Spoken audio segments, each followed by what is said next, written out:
গাজলের শালাইডাঙ্গা গ্রাম পঞ্চায়েতের পূর্ব অনন্তপুর এলাকায় নির্যাতিতা মহিলার সঙ্গে দেখা করলেন বিজেপি নেতৃত্ব। ছিলেন বিজেপির উত্তর মালদার সাংগঠনিক সভাপতি প্রতাপ সিং, মহিলা মোর্চার জেলা সভাপতি ছন্দা চৌধুরী, গাজল বিধানসভার 2 মণ্ডল সভাপতি বঙ্কিম সরকার ও নিহার রঞ্জন মণ্ডল সহ অন্যান্য নেতৃত্ব। এদিন গাজল থানায় গিয়ে আইসির সঙ্গেও সাক্ষাৎ করেন তারা। উল্লেখ্য, গত 4 মে বিকেলে ওই বিধবা মহিলা ঝড় বৃষ্টির সময় মাঠে গবাদি পশু আনতে গেলে তাকে ভুট্টা খেতে তুলে নিয়ে গিয়ে 3 দুষ্কৃতী ধর্ষণের চেষ্টা করে বলে অভিযোগ। এই ঘটনায় দুজনকে গণপিটুনি দিয়ে পুলিশের হাতে তুলে দেন ক্ষুব্ধ গ্রামবাসীরা।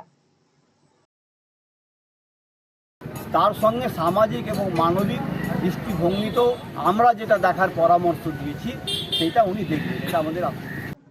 রায়গঞ্জবাসীদের জন্য সুখবর, যারা দীর্ঘদিন ধরে পেটের সমস্যায় ভুগছেন তাদের জন্য রায়গঞ্জ দিশারিতে আসছেন ব্যাঙ্গালোরের প্রখ্যাত গ্যাস্ট্রোএন্টারোলজিস্ট ডাক্তার ইরশাদ আলী, এইচএমডি, ডিএনবি। এখন থেকে প্রতি মাসে নির্দিষ্ট দিনে ডাক্তারবাবুকে দেখাতে আজই যোগাযোগ করুন দিশারি হেলথ কেয়ার, উকিলপাড়া, রায়গঞ্জ শাখায়।